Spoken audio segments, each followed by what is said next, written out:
itu, perkenankanlah kami memberikan penjelasan mengenai tata upacara peresmian penerimaan jabatan guru besar di lingkungan Universitas Airlangga sebagai berikut. Sesuai dengan surat keputusan Menteri Pendidikan dan Kebudayaan tanggal 28 November tahun 1984 nomor 0602 A garis miring U garis miring 1984 dan Statuta Universitas Airlangga tahun 1992, peresmian penerimaan jabatan guru besar ditandai dengan suatu pidato atau orasi ilmiah yang berisikan pandangan ilmiah, konsep-konsep ilmiah, serta kegiatan-kegiatan ilmiah yang dapat dan akan disumbangkan oleh guru besar tersebut demi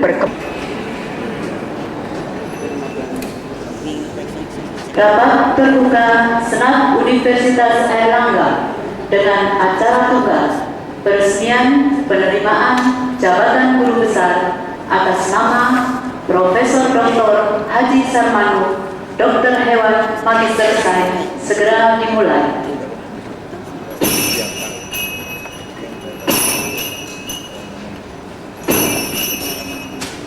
Rektor dan anggota Senat Universitas Airlangga beserta Profesor Dr. Haji Sarmanu, Dokter Hewan Magister Sains memasuki ruang sidang. Hadirin dimohon berdiri.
dan dengan diawali ucapan Bismillahirrahmanirrahim, rapat terbuka Senat dengan acara tunggal peresmian penerima jabatan guru besar atas nama Profesor Dr. Hewan Haji Sarmanu MS saya nyatakan dibuka.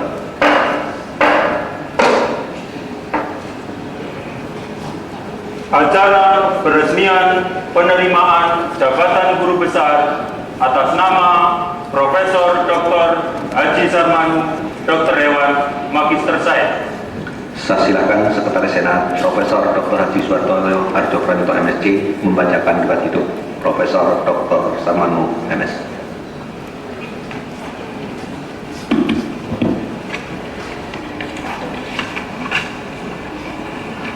Daftar riwayat hidup. Data pribadi. Nama lengkap Profesor Dr. Haji Sarmanu Dr. Hewan MS. NIP 130101125. Tempat tanggal lahir Ponorogo 7 April 1952. Agama Islam. Status perkawinan menikah. Nama istri Hajah Kusuma Hendrati. Jumlah anak 3 orang. Nama anak 1. Anna S. Veterini. 2. Lisa Veterini. 3. Ferianida Nidia Veterini. Pangkat atau golongan pembina utama muda golongan 4C. Jabatan guru besar madya dalam ilmu anatomi veteriner Fakultas Kedokteran Universitas Erlangga. Riwayat pendidikan dasar dan menengah. Tahun 1966 lulus sekolah dasar di Ponorogo. 1969 lulus sekolah menengah pertama di Ponorogo. 1972 lulus sekolah menengah atas di Ponorogo. Tahun 1979 lulus dokter hewan dari Fakultas Kedokteran Hewan UNER. 1982 lulus Magister Sains dari Institut Pertanian Bogor. 1986 lulus doktor dari Institut Pertanian Bogor. Pendidikan tambahan. Tahun 1987 kursus administrasi akademik dan kemahasiswaan Dirjen LIPI Jakarta. 1993 Research Management Enhancement Course University of Philippines. 1994 Penataran Kewaspadaan Nasional Tantarpatnas Pemda tingkat 1 Jawa Timur di Surabaya.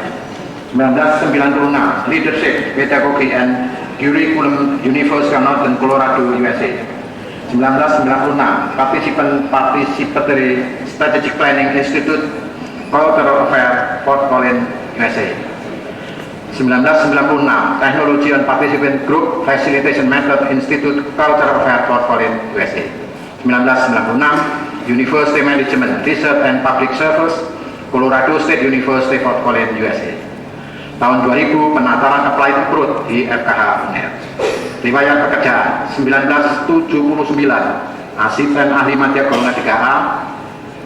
1982 asisten ahli golongan 3B. 1985 lektor muda golongan 3C. 1990 lektor golongan 3D meloncat. 1993 lektor golongan 4A. 1996 lektor kepala madya golongan 4B. 1998 lektor kepala golongan 4C. Tahun 2000 guru besar madya golongan 4C semuanya di Fakultas Kedokteran Universitas Erlangga. Fakultas Kedokteran Hewan Universitas Erlangga. Jabatan struktural tahun 1990-1994 Sekretaris Jurusan Klinik Veteriner FKH UNER. 1994 sampai 2000 Kepala Laboratorium Anatomi Veteriner di FKH UNER. 1992 sampai 2000 Sekretaris Lembaga Penelitian UNER. 2000 sampai sekarang Ketua Lembaga Penelitian UNER. Tanda jasa atau penghargaan. Tahun 1988 dosen teladan 2 di FKH UNER. 1989 dosen teladan 1 FKH UNER. 1998 peneliti terbaik Ditbinlittatmas bidang ilmu pengetahuan dasar dari UNER. Karya ilmiah 5 tahun terakhir, peneliti utama 15 judul, peneliti pembantu 20 judul, publikasi penulis utama 14 judul, penulis pembantu 19 judul. Terima kasih. Tuan Sarmanu MS menyampaikan pidato saudara.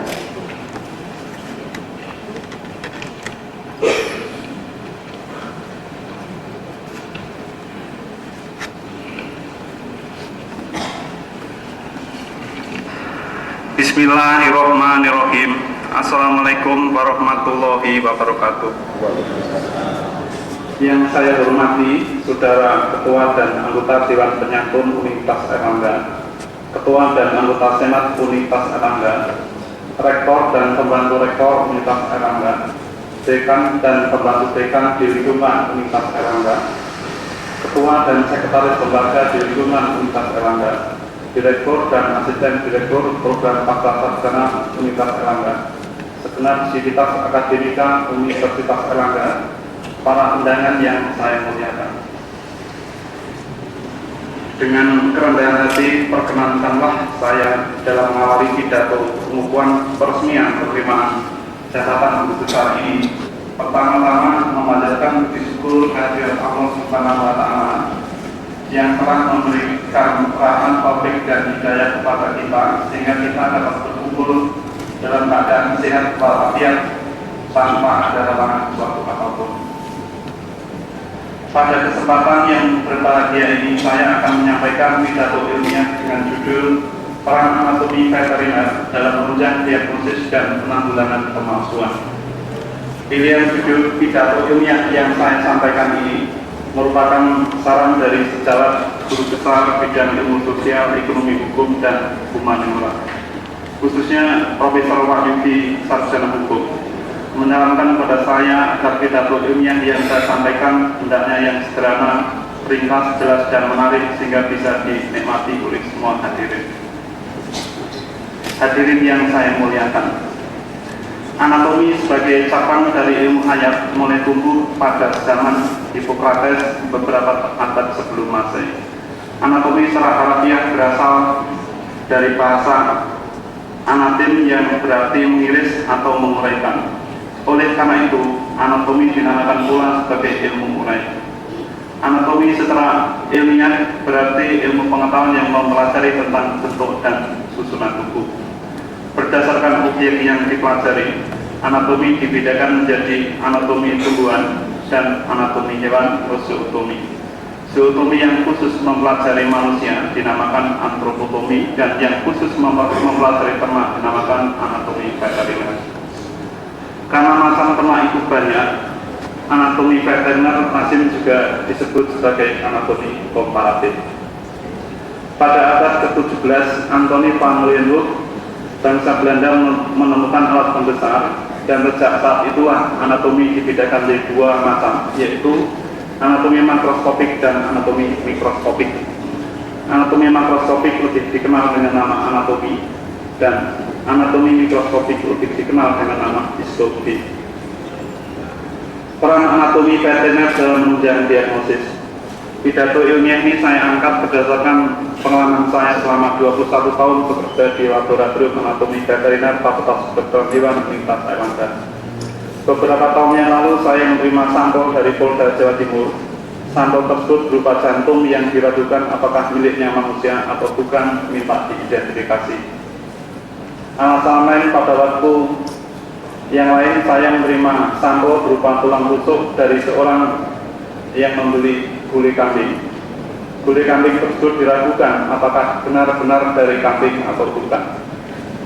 Pada tahun 1993, saya menerima sampel berupa tulang rahang dari karyawan lembaga penelitian Universitas Erlangga yang mengambilnya dari tukang bakso dan minta diidentifikasi. Saat itu ketua lembaganya adalah Profesor Dr. Sudiono yang hari ini hadir. Ternyata setelah diidentifikasi, satu lembaga itu mual semua, karena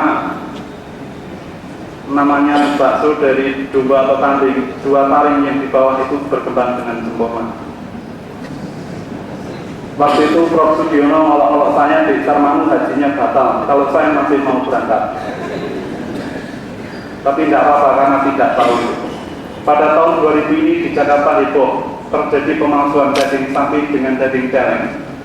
Selain itu juga pengalaman pribadi saya selama praktek, banyak klien yang datang untuk konsultasi apakah anjing dan kucing yang dibelinya itu benar-benar asli. Di bidang kedokteran hewan, anatomi veteriner termasuk ilmu dasar yang kurang diminati oleh staf pengajar karena bila dipertimbangkan secara material kurang menguntungkan. Selain itu, bahan pengaret karakter yang digunakan sangat keras dan bersifat iritan. Selama ini bahan pengaret yang digunakan berupa formalin dengan pertimbangan harganya yang murah dan praktis. Perlu diketahui mata kuliah anatomi veteriner mempunyai peran yang sangat besar dalam pembentukan dokter hewan. Jumlah SKS untuk mata kuliah anatomi veteriner dalam perkembangannya turun naik, tetapi persentasenya selalu lebih banyak dibanding dengan mata kuliah yang lain. Dalam bidang ilmu bedah, anatomi veteriner mempunyai peran yang sangat penting. Seorang ahli bedah bila akan melakukan pembedahan, mereposisi dan menjahit muka agar tidak terjadi kesalahan sekecil apapun, harus mengingat-ingat lagi tentang ilmu anatomi veteriner. Dalam bidang ilmu reproduksi juga diperlukan pengetahuan yang kuat tentang anatomi veteriner. Tanpa mengetahui keadaan normal dari organ reproduksi, akan tidak mampu pula mendiagnosis kebutingan, gangguan fungsi organ reproduksi, menolong beranak, dan tidak akan mampu juga melakukan operasi sesar. Kegagalan reproduksi yang disebabkan adanya folikel sistik, corpus luteum persisten, dan hipofungsi ovarium untuk mendiagnosis secara tepat juga memerlukan landasan yang kuat tentang anatomi. Demikian pula bila akan melakukan inseminasi buatan atau transfer embrio, juga memerlukan ilmu yang mendalam tentang anatomi, khususnya adalah anatomi reproduksi. Patologi veteriner juga memerlukan pengetahuan yang mendalam tentang anatomi veteriner. Perubahan struktur organ tubuh yang disebabkan oleh penyakit infeksi atau penyakit non-infeksi, untuk mendiagnosis harus mengetahui terlebih dahulu keadaan normal dari organ tersebut. Untuk mendiagnosis suatu penyakit non-infeksi, misalnya hernia scrotalis, hernia umbilicalis, dan hernia femoralis, juga harus menguasai benar struktur normal dari organ tersebut. Bila tidak mendalami tentang anatomi plastis, bisa-bisa setiap perkembangan bengkak didiagnosis sebagai hernia. Perkembangan bengkak bisa pula disebabkan oleh penyakit infeksi karena gatal digigit terus-menerus akibatnya bengkak. Padahal terapi untuk kasus hernia scrotalis dan orkitis sangat berbeda. Pada suatu ketika saya didatangi pasien dengan gejala kelenjar susu membesar dan keluar air susunya. Pemilik pasien tersebut menyatakan bahwa hewan peliharaannya akan beranak. Setelah saya periksa dengan cermat, ternyata anjing tersebut adalah gunting palsu. Pada prinsipnya hampir sama dengan wanita. Anjing yang tidak pernah beranak akan mudah mengalami gangguan reproduksi. Saya pernah menguji disertasi, ternyata wanita yang tidak melahirkan dan wanita yang pernah melahirkan tetapi tidak pernah menyusui anaknya juga mudah terkena karsinoma mani. Untuk mendiagnosis tumor mani diperlukan pula pengetahuan tentang anatomi. Sering klien mengatakan bahwa anjingnya kanker padahal belum tentu. Untuk mendiagnosis sebenarnya cukup sederhana. Pada prinsipnya, asalkan membesarnya kelenjar susu saat diraba, terasa ada benjolan dan tidak terasa panas, biasanya adalah kanker. Kelainan testis yang berbentuk bifurkit, baik yang monolateral atau bilateral, untuk diagnosis yang tepat juga harus mulai tentang anatominya. Di bidang produksi ternak, untuk diagnosis apakah ternak itu gizinya cukup atau tidak, dasarnya juga ilmu anatomi. Kuda yang kecukupan gizinya akan tampak pantatnya sangat padat karena otot bibirnya berkembang dengan subur. Sekedar mengingatkan kepada hadirin, bila mendekati kuda jangan sampai di belakangnya karena tendangannya sangat kuat. Jadi itu kalau yang pantatnya itu besar itu hati-hati. Tendangannya kuat.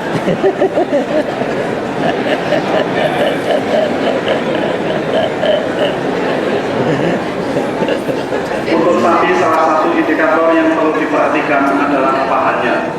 Sapi yang kecukupan gizi, pahanya tampak besar dan padat, berbeda dengan kuda. Jadi para hadirin bila mendekati sapi, hendaknya di belakang pantatnya, karena sapi menendang ke arah samping.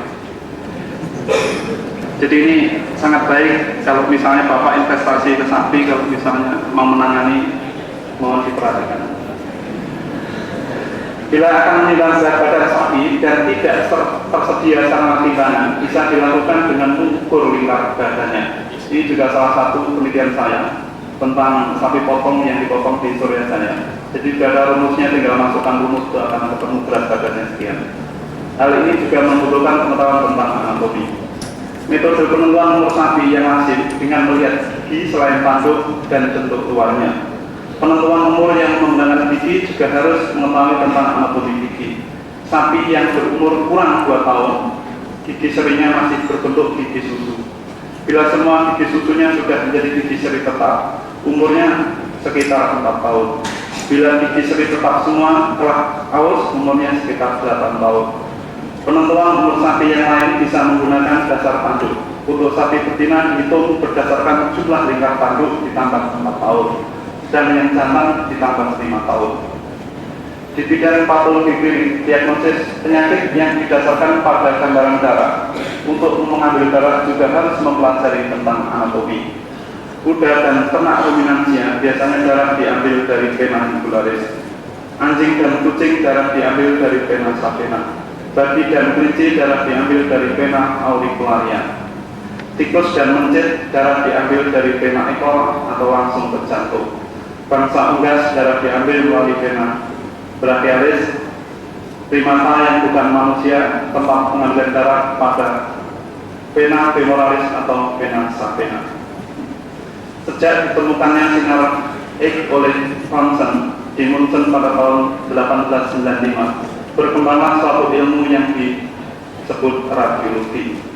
Penggunaan radiologi pada prinsipnya seperti dasar anatomi hanya tanpa mengiris. Radiologi yang menunjang, radiologi sangat menunjang untuk diagnosis, pengobatan, dan penelitian. Diagnosis yang menggunakan sinar X sangat membutuhkan pengetahuan tentang anatomi veteriner. Pembacaan radiograf hasilnya akan sia-sia bila tanpa mendalami anatomi veteriner. Dengan dasar pengertian anatomi, radiograf yang dihasilkan bisa didiagnosis misalnya adanya tumor, adanya fetus, kelainan tulang, adanya batu dalam kantong kemih, dan lain-lain. Ilmu kedokteran kehakiman di kedokteran yang sampai saat ini belum berkembang. Bukan sesuatu yang aneh bila ilmu kedokteran kehakiman pada waktu yang akan datang dikembangkan di Fakultas Kedokteran Hewan. Perlu diketahui ilmu kedokteran kehakiman juga memerlukan dukungan yang kuat dari ilmu anatomi, khususnya dalam anatomi veteriner. Sejalan dengan semakin meningkatnya taraf sosial ekonomi masyarakat, semakin banyak pula masyarakat yang memelihara hewan kesayangan. Semakin majunya perkembangan masyarakat, umumnya juga diikuti oleh meningkatnya tingkat kesehatan. Mahalnya harga jual hewan kesayangan akan merangsang terjadinya pencurian dan pembunuhan hewan kesayangan yang bertujuan untuk menghilangkan jejak. Bila sampai terjadi kasus pencurian dan pembunuhan hewan kesayangan, akan sangat dirasakan perlunya ilmu kedokteran kehakiman. Untuk mengidentifikasi hewan yang dibunuh, apalagi hanya berupa tulang atau sisa-sisa organ, akan diperlukan dukungan yang kuat dari ilmu anatomi veteriner. Peran anatomi veteriner dalam penanggulangan pemalsuan. Belakangan ini banyak produk yang berasal dari ternak dipalsu dengan produk dari ternak lain yang harganya lebih murah. Produk yang palsu bila dijual dalam keadaan mentah, untuk mengenalinya sebenarnya asal mempelajari anatomi komparatif tidak terlalu sulit. Pemalsuan produk ternak yang telah dimasak jauh lebih sukar, apalagi bila telah dimasak seperti yang terjadi beberapa tahun yang lalu, rasanya juga sama enaknya itu. Di lapangan pemalsuan yang bisa ditemukan antara lain daging sapi dicampur dengan daging kuda, daging sapi dicampur dengan daging celeng seperti isu yang di Jakarta, daging itik dicampur dengan daging etok, daging kambing dicampur dengan daging anjing, daging sehat dicampur dengan daging yang kurang sehat, dan lain-lain. Pemalsuan daging domba dan kambing dengan daging anjing bila telah dimasak menjadi satu sulit untuk dibedakan. Identitas yang mencolok untuk anjing adalah tulang rahang, tulang anggota gerak lambung, dan penisnya. Pada tulang rahang anjing akan ditemukan taring atas dan bawah yang tumbuh sangat subur, dan pada domba dan kambing tidak demikian. Sesuai dengan fungsinya, taring tersebut digunakan untuk menggigit dan merobek-robek massa sehingga tumbuh dengan subur. Rahang atas dan bawah anjing ditumbuhi gigi seri, sedang pada domba dan kambing gigi seri hanya terdapat pada rahang bawah. Ospibula anjing tumbuh subur dengan panjang menyamai ospibula, tetapi pada domba dan kambing tidak. Pada anjing tulang kukunya berjumlah 5, sedang domba dan kambing berjumlah 2. Domba dan kambing bertanduk, sedangkan anjing tidak mempunyai tanduk. Lambung anjing termasuk jenis monogastrik dan lambung domba dan kambing majemuk. Penis anjing sangat berbeda dengan penis domba dan kambing. Penis anjing termasuk jenis muskuloskeletal dan domba dan kambing termasuk hidroelastik.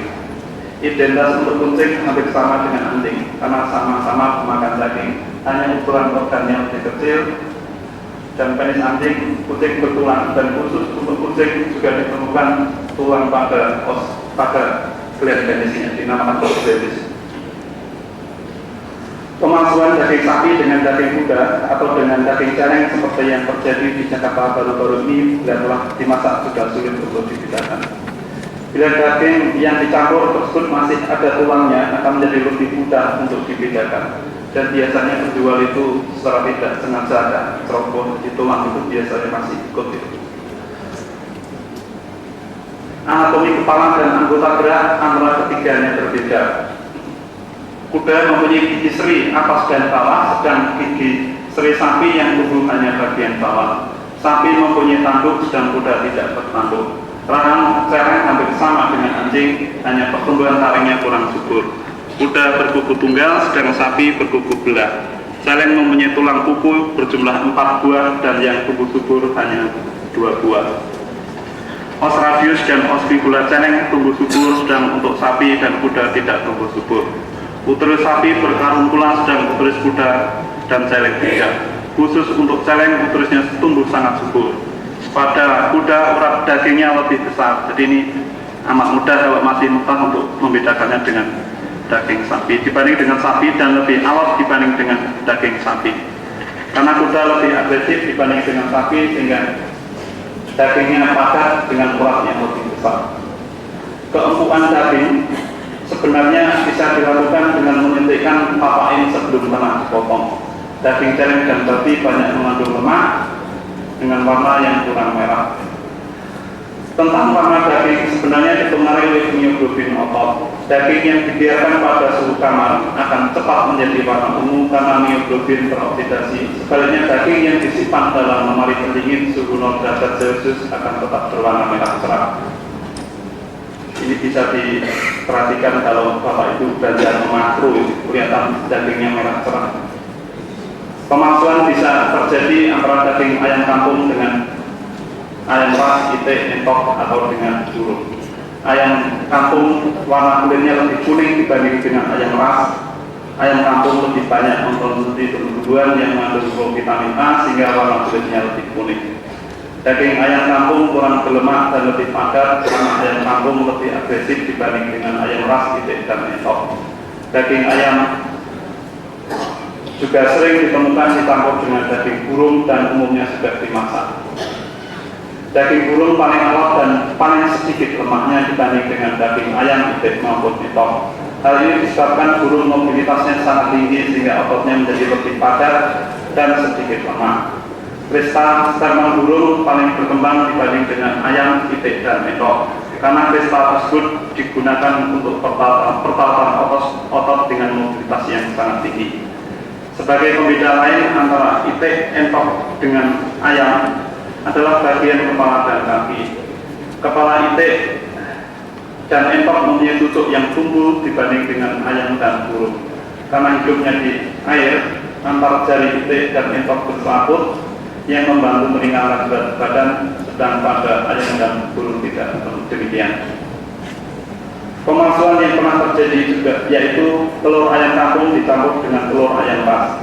Harga telur ayam kampung lebih mahal dibanding dengan telur ayam ras, sehingga dengan pemalsuan ini harapannya akan memperoleh keuntungan yang lebih besar. Beda antara telur ayam kampung dengan ayam ras, pertama dilihat beratnya. Berat telur ayam kampung umumnya lebih kecil dibanding dengan berat telur ayam ras. Indikator berat ini tidak mutlak karena ayam ras yang baru pertama kali bertelur umumnya telurnya juga kecil seperti halnya telur ayam kampung. Indikator yang paling penting adalah warna kuning telurnya. Telur ayam kampung mempunyai kuning telur dengan warna keemasan, sedangkan ayam ras kuning telurnya agak pucat.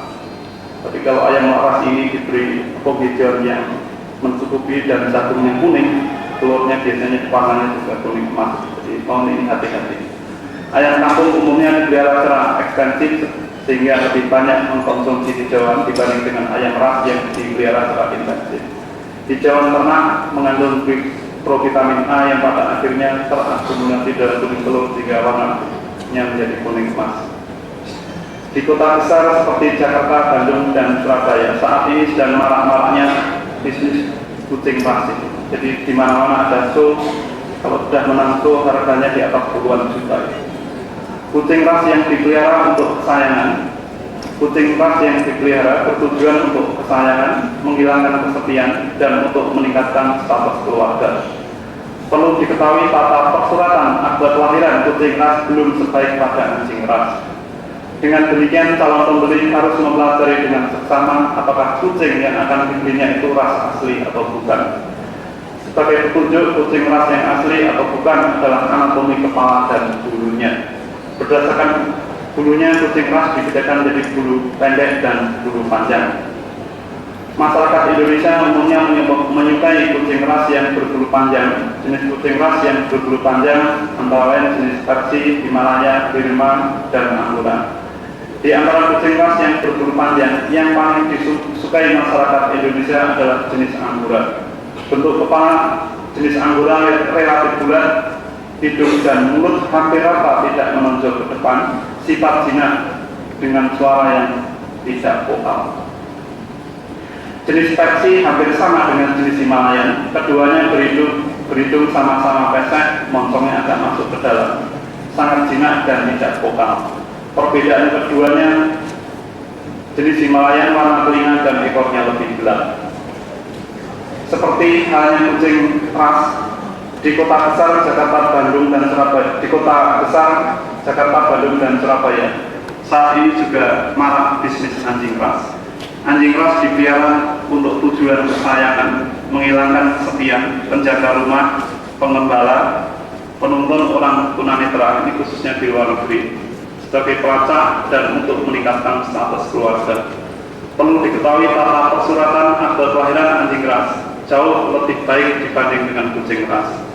Dengan demikian, calon pembeli tidak terlalu sulit untuk mengenal apakah anjing yang dibelinya ras asli atau bukan. Biasanya asalkan ada akte kelahirannya, anjing ras yang dibelinya itu adalah ras asli. Namun demikian perlu saya uraikan secara ringkas tentang identitas beberapa anjing ras. Identitas yang perlu diperhatikan apakah anjing itu ras asli atau bukan adalah bagian kepala, telinga, kaki, dan bulu. 4 jenis anjing ras yang anatomi wajahnya hampir sama, yaitu jenis boxer, bulldog, pug, dan mastiff. Ukuran kepala jenis bulldog lebih besar dibanding jenis boxer, pug, dan mastiff. Di antara 4 jenis ras ini, yang paling tinggi dan yang paling besar adalah jenis mastiff. Jenis anjing pug adalah yang paling pendek dan terkecil di antara 4 jenis anjing ras ini.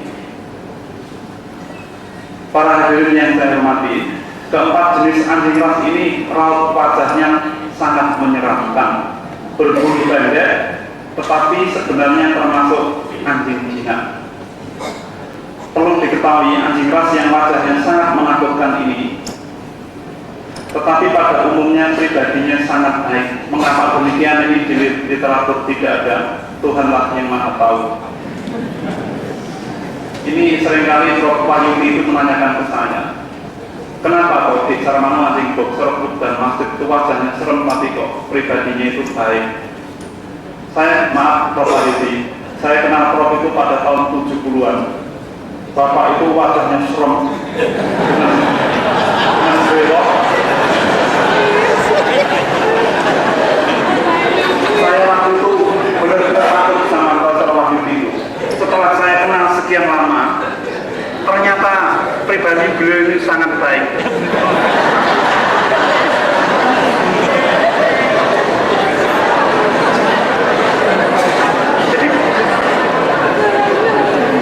Jadi pribadinya sangat baik, seperti halnya dalam pepatah, hati Prof. Wahyudi itu selembut sutra.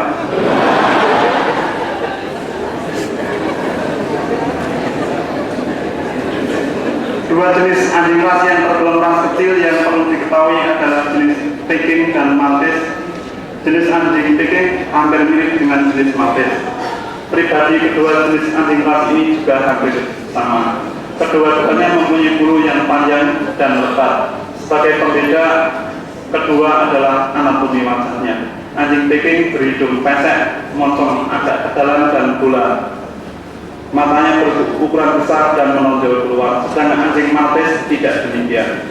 Perlu diketahui anjing Peking mempunyai kelemahan pada bola mata. Karena letak bola matanya yang menonjol keluar, bila terjadi trauma atau berkelahi, bola mata tersebut sering terlepas. Bila terjadi demikian, cepat-cepatlah dibawa ke dokter hewan.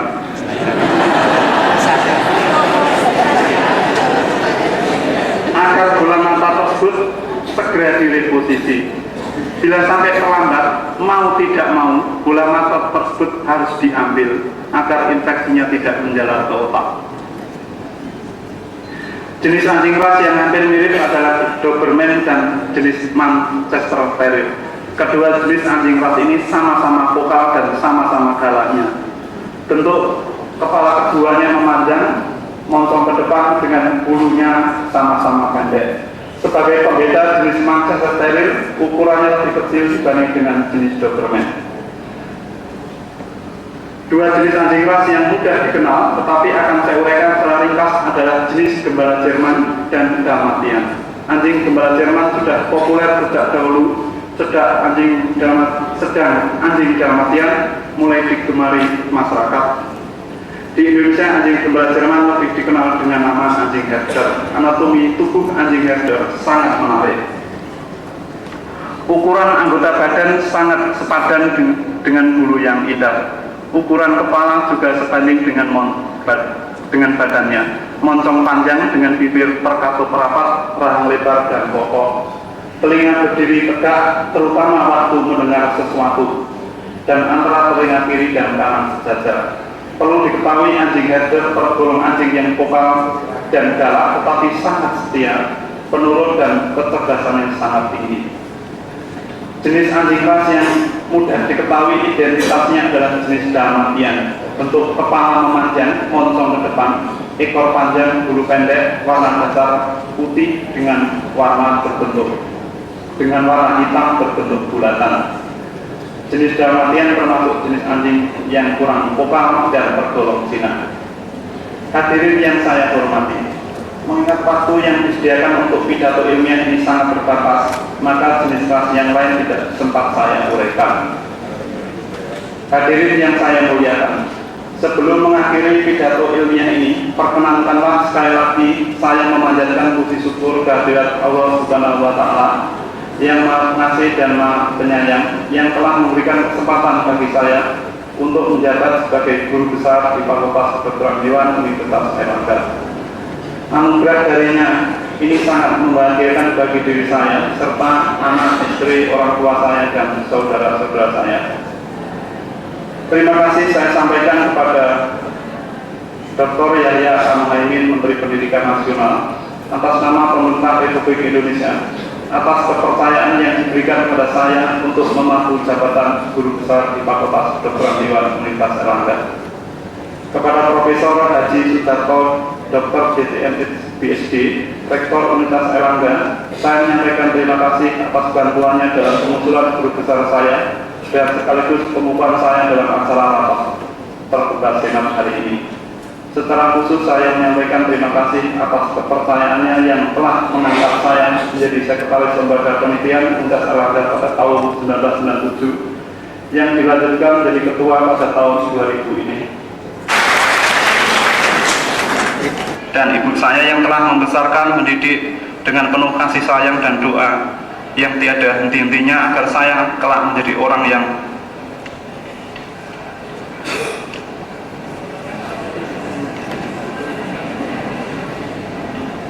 kepada almarhum ayah mertua dan ibu mertua,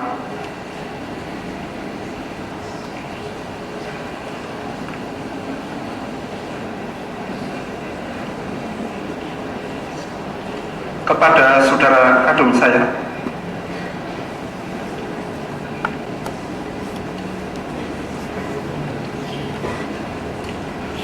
Kepada anak-anak asuh saya yang tinggal serumah selama menempuh pendidikan, saya mengucapkan terima kasih.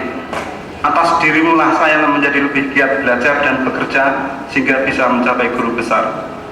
Terima kasih saya sampaikan kepada istri saya tercinta, Hajah Kusuma Hendrati, yang selama menjadi istri saya penuh pengertian, tidak banyak menuntut, dan penuh kasih sayang. Hal ini sangat menunjang saya dalam menjalankan tugas sebaik-baiknya. Kepada 3 anak perempuan saya yang manis-manis, yaitu Ana, Lisa, dan Varianidia. Anak pertama saya juga kuliah di gedung ini, yang disingkat menjadi Analisa Varian atau Anapa. Analisa Varian itu singkatan anak saya itu. Ayah menyampaikan banyak terima kasih berkat nama depanmu yang berbau statistika dan nama belakangmu veterini yang berarti dokter hewan, bisa mendorong ayah untuk berprestasi sehingga lebih dikenal di masyarakat luas. Kepada seluruh masyarakat serta undangan yang telah meluangkan waktu untuk hadir pada acara pengukuhan guru besar saya ini, saya beserta istri dan anak-anak mengucapkan terima kasih yang sedalam-dalamnya serta penghargaan yang setinggi-tingginya. Semoga Allah SWT memberikan balasan yang sebaik-baiknya. Hadirin yang saya muliakan, jabatan guru besar bagi saya merupakan penghargaan yang luar biasa, namun memberikan tanggung jawab yang sangat besar. Semoga saya mampu mengemban tugas sebagai guru besar di lingkungan Universitas Airlangga dengan sebaik-baiknya, dan selalu mohon petunjuk dari Allah SWT. Sebagai akhir kata saya mohon maaf yang sebesarnya apabila ada kata-kata saya yang kurang berkenan di hati hadirin. Semuanya itu karena keterbatasan kemampuan saya. Semoga Allah SWT selalu berkenan melimpahkan taufik, rahmat, dan hidayahnya kepada kita. Amin.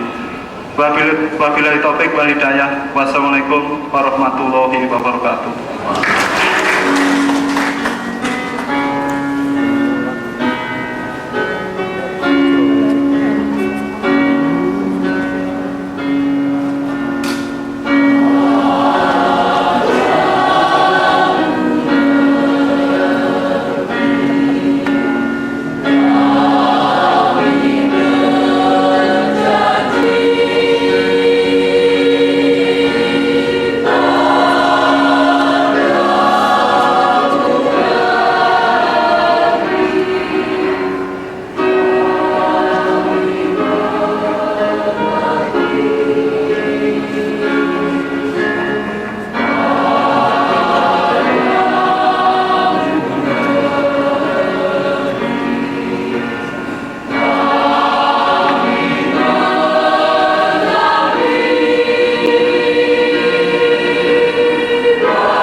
Pejabat di tingkat pusat dan daerah, yang terhormat para rektor dan pimpinan perguruan tinggi, yang terhormat anggota Senat Universitas Airlangga, yang terhormat para Workawuri Universitas Airlangga, yang terhormat para guru besar Purna Bakti Universitas Airlangga, sivitas akademika yang saya hargai, dan hadirin serta undangan yang saya muliakan. Assalamualaikum warahmatullahi wabarakatuh.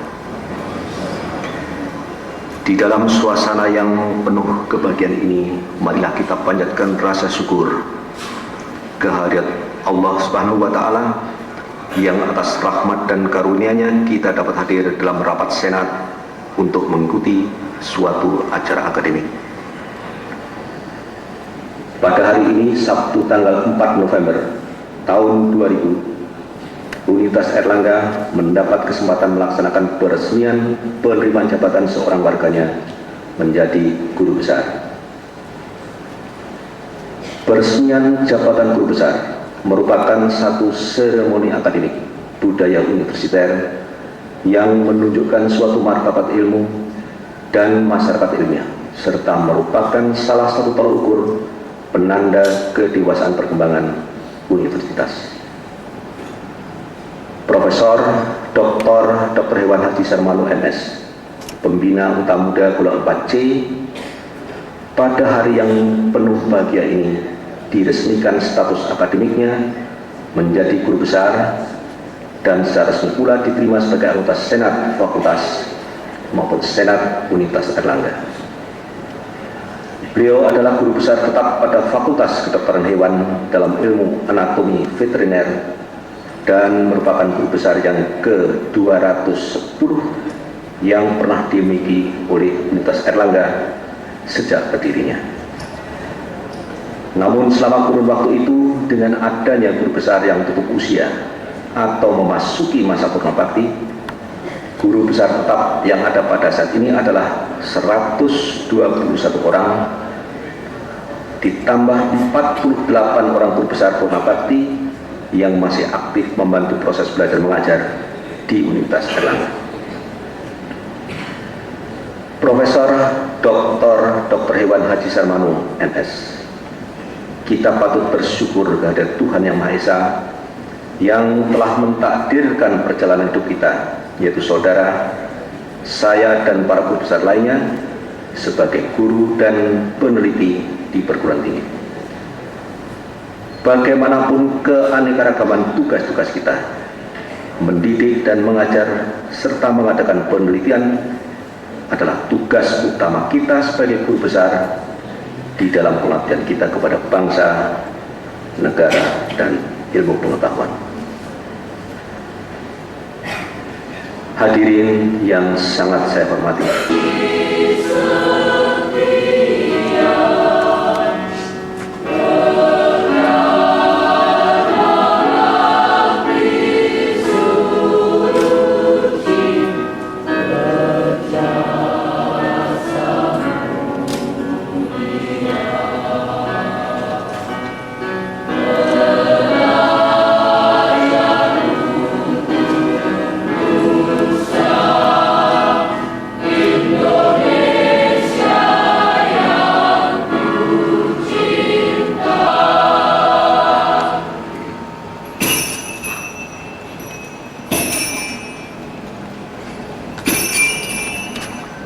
Rektor dan anggota Senat Universitas Airlangga meninggalkan ruang sidang.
Sebelah kanan nih.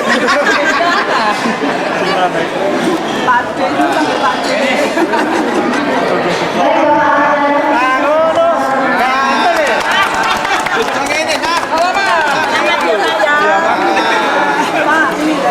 Oh ya, terima kasih. Tanda tangannya nama Ali itu. Tanda Ali lah penuh. Penuh tanda tangan.